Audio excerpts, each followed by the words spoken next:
Welcome back to our channel. So today we are going to explore the center of gravity and the centroid of our body. Let's start.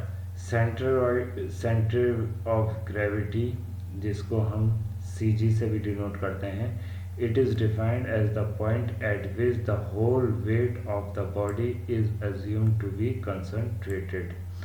यानी कि center of gravity will depends upon the weight of the body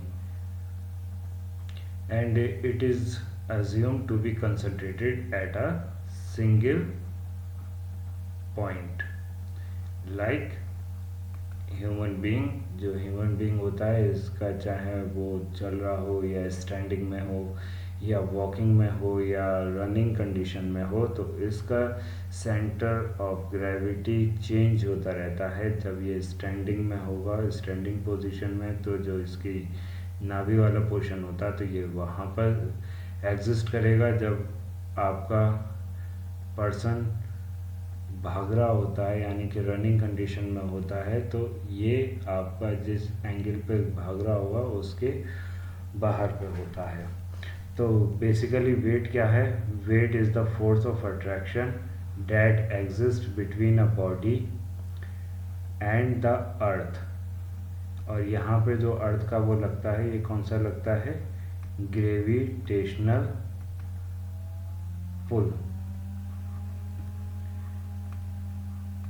ठीक है, is proportional to the mass of the body and will depends upon the mass of the body. हम यहाँ से कह सकते हैं कि सेंटरॉइड या centre of gravity will depends upon the mass of a body and the weight where weight is associated with the force of attraction by the earth or the gravitational pull. Center of gravity depends upon the shape of the body but not on the position. It may or may not lie within the body of the body. Eventually, gravitation can be represented by the CG and capital G only. तो centre of gravity basically आपका in simple word में बात करा जाए तो जहाँ पर आपका सारा का सारा मास ऑफ अ बॉडी कंसंट्रेटेड हो रहा होता है या आप बोल सकते हो कि जिस पॉइंट पर हमारी बॉडी बैलेंस हो रही होती है वो पॉइंट आपका सेंटर ऑफ ग्रेविटी कहलाता है और ये डिपेंड करता है शेप ऑफ द बॉडी पर। बस एक्सपेरिमेंटली हम सेंटर ऑफ ग्रेविटी को जो डिटरमाइन कर सकते हैं वो दो तरीके से डिटरमाइन कर सकते हैं। First one is by the balancing method, balancing of an object, and by the suspension method. Balancing of the इसके अंदर क्या होगा? बैलेंसिंग के अंदर कि आपने जैसे कि देखा हुआ कि जो हमारे पास रूलर होता है जिसे हम स्केल कहते हैं, अगर आप उसको लोगे रेक्टेंगुलरी और उसको आप अपने उंगली पर या फिंगर पर पॉइंटेड आउट करना चाहोगे, इसे बैलेंस करना चाहोगे तो एट सम पॉइंट अगर ये जब तक उस पॉइंट पर नहीं पहुंचेगा जहां पर ये बैलेंस ना हो तो उस टाइम पे या तो ये लेफ्ट हैंड की तरफ गिरेगा या ये राइट हैंड की तरफ गिरेगा। लेकिन एक पॉइंट ऐसा आएगा जहाँ पे ये बिल्कुल ही बैलेंस हो जाएगा, ना ही राइट हैंड साइड पे गिरेगा ना ही लेफ्ट हैंड साइड पे गिरेगा। तो वो वाला जो पॉइंट होगा वो कहलाएगा आपके स्केल का सेंटर ऑफ ग्रेविटी पॉइंट। ठीक है, तो ये बैलेंसिंग में आ गया। और सस्पेंशन में क्या होगा कि आप एक धागे पे लेके एक रॉड को लेके बांध दो और उसको छोड़ दो, वो तब तक रोटेट करेगी या डाउन होती रहेगी जब तक वो अपने सीजी वाले पॉइंट पर नहीं पहुंचेगी। जब वो सीजी वाले पॉइंट पर पहुंच जाएगी यानी कि आप थोड़ा थोड़ा थोड़ा थोड़ा स्लाइड करके जब आप उसे सीजी वाले पॉइंट पर पहुंचा दोगे तो वहाँ पे वो बॉडी जाकर बैलेंस हो जाएगी। It can be established from the suspension experiment that a body which has one axis or the line symmetrically has its center of gravity located on that line। यानी कि अगर आपकी बॉडी, जैसा कि मैंने बताया था कि अगर हम एक रॉड को लेकर उसे बैलेंस करना चाहें तो एक पॉइंट ऐसा आएगा जहाँ पर ये बॉडी को पूरा बैलेंस करेगी, तो उसकी right hand side is equal to left hand side पर होगी। जब आप तो ऐसे टाइम पर आपका एक ही एक्सिस पर, एक ही लाइन पर आपके सेंटर ऑफ ग्रेविटी देखने को मिलेगा। वहीं पर अगर हमारी कोई कंपोजिट बॉडी है, कैसी बॉडी है? कंपोजिट बॉडी है, यानी कि उसके अंदर बहुत सारे शेप्स मिलकर बने हुए हैं। उसके अंदर चाहे रेक्टेंगल हो, ट्रायंगल हो, या रोम्बस बना हुआ हो, या पैरेललोग्राम हो, ठीक है, या इर्रेगुलर बॉडीज हो, जहाँ पे आपकी नंबर ऑफ लाइंस या नंबर ऑफ एक्सिस जो पास होने वाली हैं वो 2 या 2 से ज़्यादा होंगी, तो वहाँ पर आपका सेंटर ऑफ ग्रेविटी पाया जाएगा उनके एक्सिस के इंटरसेक्शन पर। कहने का मतलब यह है कि सपोज करो कि आपके पास कोई एक बॉडी हमने यहाँ पर बनाई,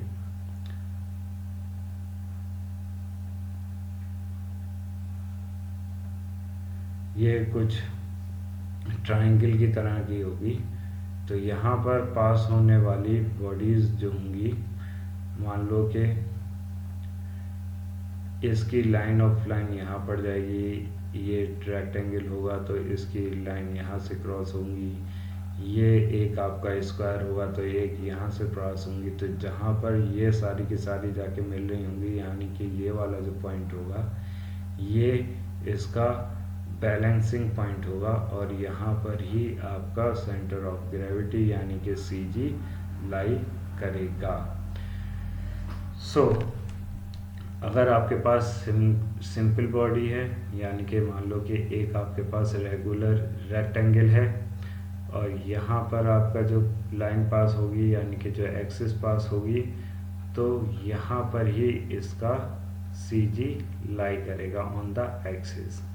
चाहे आप इसको हॉरिजॉन्टली ले लो चाहे वर्टिकली ले लो। वहीं पर जब आपकी कंपोजिट बॉडीज़ होंगी या इरेगुलर बॉडीज़ भी हो सकती हैं, तो वहाँ पर आपका जो CG लाई करेगा वो लाई करेगा through the intersection points of the axis, जो उसकी different types of the axis होंगी वहाँ से।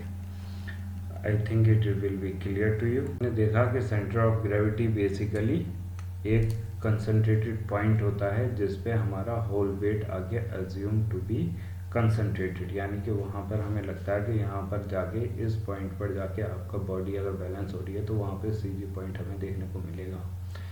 अगर सिंगल एक्सिस है तो वो एक्सिस पे लाई करेगा, अगर वो इरेगुलर इन शेप है या कंपोजिट है तो उसमें जहाँ पर भी नंबर ऑफ इंटरसेक्शन एक्सिस मिलेंगे जो कॉमन पॉइंट होगा वहाँ पर मिलेगा ना। अब हम आते हैं uses of the centre of gravity. इसके इस्तेमाल से हम क्या क्या काम कर सकते हैं। तो पहला है it is used in the designing of the dams and the retaining walls to prevent the overturning by the alignment of the CG appropriates। यानी कि डैम का काम क्या होता है? डैम का काम बेसिकली आपका जितना भी पानी का फ्लो होता है उसको रेगुलेट करने के लिए या उसको रोकने के लिए किया जाता है, ठीक है, डैम। और वहीं पे आपके रिटेनिंग वॉल्स जो होती हैं ये सिविल इंजीनियरिंग में ज़्यादा इस्तेमाल होती हैं। तो रिटेनिंग वॉल्स जो होती हैं ये भी जितना भी आपका हॉरिजॉन्टल प्रेशर आ रहा होता है ये उसको रोकने के लिए बनाई जाती हैं। डैम का भी काम यही होता है कि ये जो फ्लूइड का आपका जितना भी हॉरिजॉन्टल प्रेशर इसके ऊपर पड़ेगा उसको रोकने के लिए काम में आता है। तो CG की मदद से हम ये क्वांटिटी निकाल सकते हैं कि भाई अगर हमारा in case of the flood, ठीक है, in case of the flood, और आप बोल सकते हो कि ओवर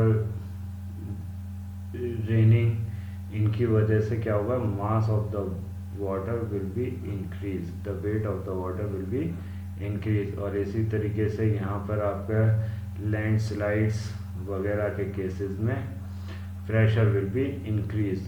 तो हम इन लोगों को इस तरीके से डिज़ाइन करते हैं with the concentration of the CG यानी कि सेंटर ऑफ ग्रेविटी के इनके ऊपर वाला पड़ने वाला प्रेशर काउंटरएक्ट हो सके और वो इजीली बेयर कर सके।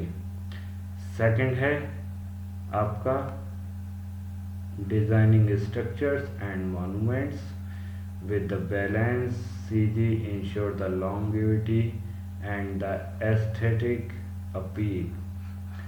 तो CG की मदद से हम एक सस्टेनेबल और एक ड्यूरेबल, या आप बोल सकते हो जिनकी लाइफ ज़्यादा लंबी हो, ऐसे स्ट्रक्चर्स को हम बना सकते हैं। जैसा कि आपने देखा होगा कि लाल किला वगैरह, ताजमहल और Qutub Minar, these are the monuments, और ये आज तक भी खड़े हुए हैं after the completion of the approx 200 year. और वहीं पर अगर आप देखोगे जैसे कि जो हम छोटे मोटे घर वगैरह बनाते हैं, तो जो भी 50 साल के उम्र से ज़्यादा का हो जाता है तो वो ज़्यादातर अनसेफ हो जाता है फॉर द हैबिटेंट। तो ये हुआ किस वजह से कि जब हमारे आर्किटेक्चर्स ने डिज़ाइनिंग करी थी इन स्ट्रक्चर्स की, यानी कि मॉन्यूमेंट्स की जो डिज़ाइनिंग करी थी, तो उनके अंदर उन्होंने हर चीज़ को देखा, उसके अंदर उन्होंने सिमेट्री भी देखी, उन्होंने उसके अंदर प्रेशर्स भी देखे कि वो इन्वायरमेंट कंडीशन क्या क्या हो सकती हैं, कि ज़्यादा हवा चलने पर और ज़्यादा पानी आने पर, क्योंकि बहुत से जो मॉन्यूमेंट्स हैं वो नियर द रिवर साइड बने हुए हैं, तो वो कितना प्रेशर को झेल सकते हैं। दिस विल बी एप्लीकेबल, और ये जो हो पाया है वो due to the balancing of the CG of the structure की वजह से हो पाया। ना इंजीनियरिंग, सिविल इंजीनियरिंग के अंदर एक और सीजी का जो सबसे बड़ा पार्ट है, या आप बोल सकते हो कि मैकेनिकल में भी जो सबसे बड़ा पार्ट प्ले करता है वो प्ले करता है एक क्रेन, जो कि different types of the work के अंदर इस्तेमाल में आती हैं। तो crane must maintain their CG within a safe range to avoid the toppling, particularly during the lifting operations. तो यहाँ पर आपका सीजी जो है रोल प्ले करता है during the performance of the crane.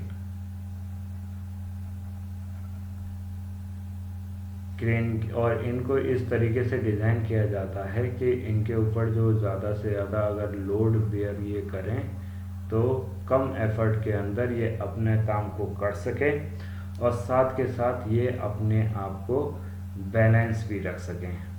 कैसे रख सकें? बैलेंस रख सकें। इसलिए जो सबसे ज़्यादा मशहूर है कि अगर जेसीबी चलाने वाला है तो इनके एक्सीडेंट जो होते हैं वो बहुत ही कम होते हैं। वो इस वजह से क्योंकि इनों के अंदर जो सबसे ज़्यादा रोल प्ले करने वाली चीज़ है यानी कि सीजी, ये ड्यूरिंग द डिज़ाइनिंग प्रोसेस ये इसको मेंटेन करके रखते हैं for the worst condition too. Now CG play a crucial role in maintaining the stability by eventually distributing the load across the suspension cable. यहाँ पे जो बात करी जा रही है वो बात करी जा रही है आपके ब्रिजेस वगैरह की। तो ब्रिजेस वगैरह के अंदर भी आपका सीजी ज़्यादा रोल प्ले करता है टू मेंटेन द स्टेबिलिटी। ठीक है। Now next point related to the automobiles है। तो lowering the CG in automobiles improves the stability and minimize the risk of roller over during turning। तो accident से बचने के लिए आपकी मशीन क्या कहते हैं कार्स, या आप बोल सकते हो कि ऑटोमोबाइल्स, इसके अंदर आपके ट्रक्स वगैरह भी इंक्लूड होते हैं। इनको इस तरीके से डिज़ाइन किया जाता है कि जहाँ तक ये ऑप्टिमम लेवल ऑफ लोड जिसके लिए वो अपनी कैपेसिटी से डिफाइन करते हैं कि अगर आप इतनी कैपेसिटी के अंदर अंदर रहोगे तो आपके ऑटोमोबाइल्स जो हैं वो अच्छे से काम कर पाएंगे। और जब आप कहीं पर भी कोई भी टर्न ले रहे होगे तो वहाँ पे रोल ओवर, या आप बोल सकते हो कि स्कर्टिंग, ठीक है, स्लिपिंग, इन सब का रिस्क कम हो जाता है। वहीं पे अगर हम इसकी कैपेसिटी जो डिज़ाइन कैपेसिटी है उससे अबव कर देते हैं तो ये रिस्क बढ़ जाता है, जिसकी वजह से एक्सीडेंट्स हमें देखने के लिए मिलते हैं।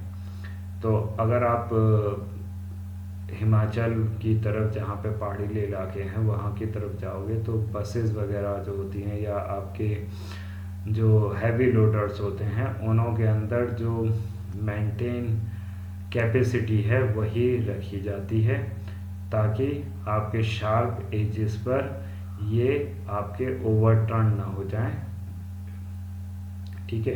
बनिस्बत टू द प्लेन एरियाज, जैसे कि दिल्ली हो गया और आपके उत्तर प्रदेश हो गया, आपका बिहार हो गया, तो यहाँ पे जो गाड़ियाँ वगैरह ओवरलोड करके भी चलाते हैं, ठीक है, क्योंकि यहाँ पे आपके कर्व्स वगैरह जो होते हैं, रोडों में जो टर्न्स होते हैं वो ज़्यादा कर्वी नहीं होते हैं। Now the next one is the lowering the capacity, lowering the center of gravity in automobiles improves the stability and minimize the risk of the overlapping turning. Repeat हो गया. Now the next is the centroid. Before going further, it is very essential to know the position of the some symmetrical और regular bodies, जिसके तो हम यहाँ पे देखते हैं position of the CG of some regular bodies। तो यहाँ पे आपका फर्स्ट वन है सिलेंडर, जिसका आपका ये यहाँ पर लेंथ, इसको इस तरीके की जगह पर आपको वर्टिकल होने की जगह पे इसको थोड़ा सा हॉरिजॉन्टल करके दिखा दिया है। तो यहाँ पर जो इसका ये एच है वो रिप्रेजेंट कर रहा है यहाँ पर, और जो इसका यहाँ से यहाँ तक का डायामीटर है, या आप बोल सकते हो यहाँ से यहाँ तक का ये जो है ये है आपका आर, यानी कि डिस्टेंस। तो सिलेंड्रिकल बॉडीज़ के अंदर हम जो इसकी CG पॉइंट को देखेंगे तो वो लाई करेगा at the h/2, half of the height पर।